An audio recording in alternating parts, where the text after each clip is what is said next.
it's a hard job. It's a labor-intensive job. There's a lot of man hours that go into getting a run open. It takes a bit of time.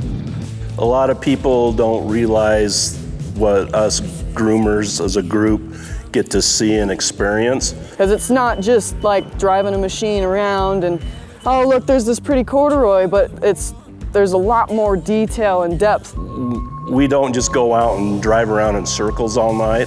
You know, it's a pretty big mountain, so getting around to check everything, keeping everything running smoothly can be difficult at times. Just because the weather's bad, you don't stop doing your job. Actually, kind of the worse the weather is, the funner it is when you can't see.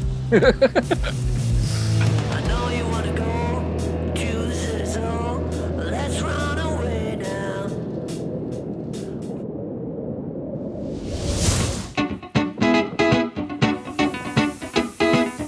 My name is Brian Dubuque. I'm the snow surface manager at Snowbasin.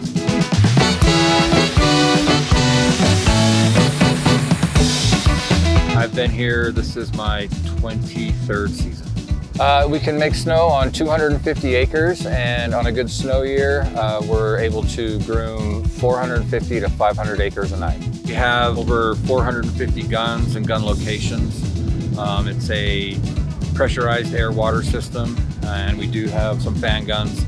We've started to purchase low-E guns. If you'll notice them around here on the mountain. They're the big, tall 10-meter guns. They use 10% of the air of our 6-meter guns. Using less air means you use less electricity to produce that air, so you're saving money on electricity and cutting down our footprint. We do have quite a porous mountain up here, so the mountain does get replenished. Our aquifers get replenished very well with the snow melt up here. We have 3 wells on the mountain. 2 of them are for drinking water use, and 1 is specific to snowmaking. And those 3 wells allow us to sustain our lodges and our snowmaking system for the season.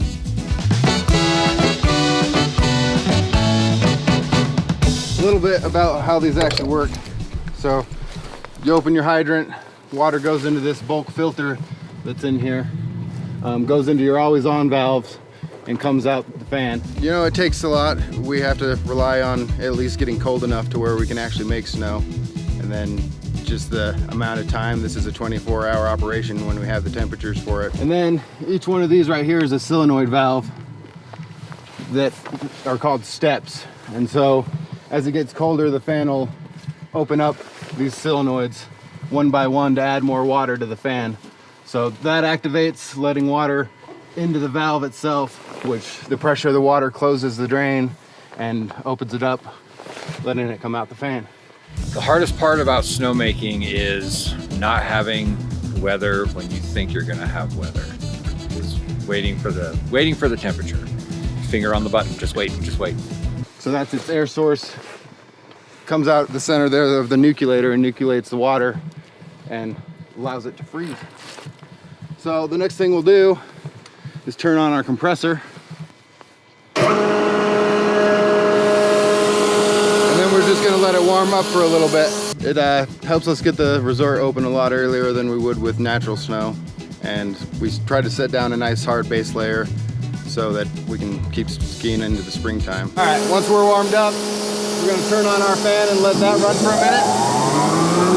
And then what we're gonna do here is we're gonna manually open our hydrant. And that's just gonna allow our hose to fill slowly. It helps out creating a bigger, thicker base layer so the cats have more snow to work with to fill in all the creeks and everything that we have up here at the resort. Also just creates that big base layer so the cats aren't driving over rocks and stuff like that, so they're more protected, and knowing you have 4 feet of snow underneath you versus having a foot of snow underneath you. I mean, if there's not enough snow, they can't groom. We can control the quality of the snow. If we're looking for a wetter snow, the higher the number, the wetter it's gonna be. If we're just trying to dust the run, the lower the number, you're gonna get a drier quality of snow. And from there, the fan will take control of everything. Like I said, as the temperature drops, it's gonna add more water to make a wetter product. The goal every night when we're out there, snowmaking wise is, to get the snow to fall in the proper place so we can push it around. And grooming wise, it's just to rebuild the run. I don't know if people, like their last trip down the hill, if they look around and realize what the run looks like versus what it looks like the next morning. It's pushing all the snow back into place and getting rid of the bumps and just trying to get it firmed up and ready for the next day.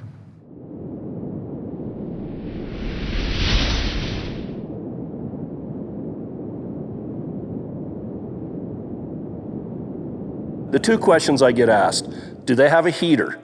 It's like, yes, they have a heater, a very good heater. And what's it like? And I always say, well, it's better than any roller coaster ride you've ever been on.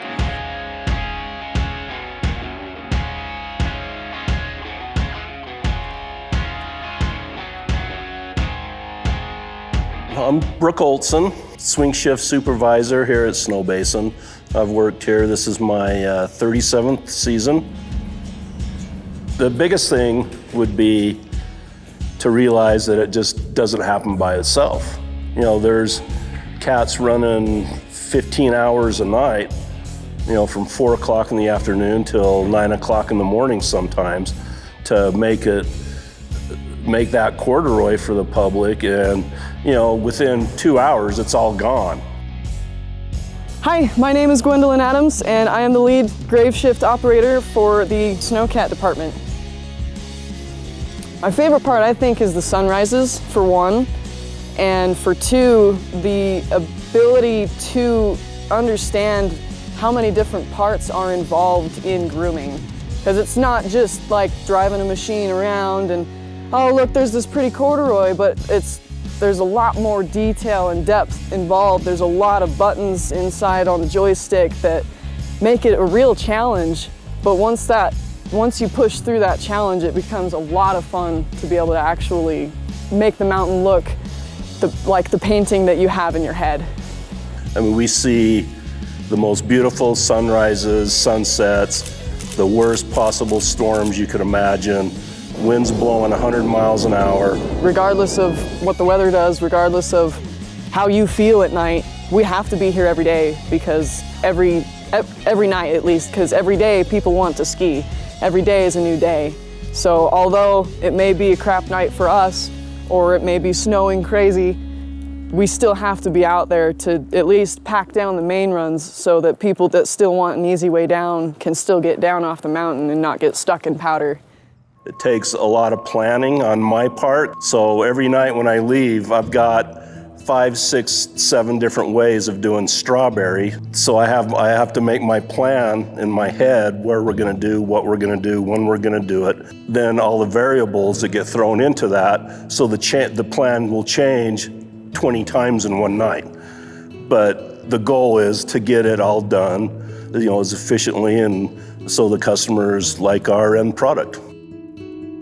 It's a really deep sense of accomplishment and committed teamwork together. It really brings us together as a family, as a team. Like, there's only the few of us here, and we're all dealing with the same circumstances, the same crazy night of, say, on a snow night where we're all on our nerves. We're all sharing that experience together. So it definitely brings a sense of accomplishment, and we're closer together because we do the same hard work. I love being up here. Not many people can call this their office every day, and being here at night, it's pretty awesome. See all sorts of wildlife, moose, foxes, stuff like that. It's just a great place to work. I mean, I've been here for 22 years, so 23 years.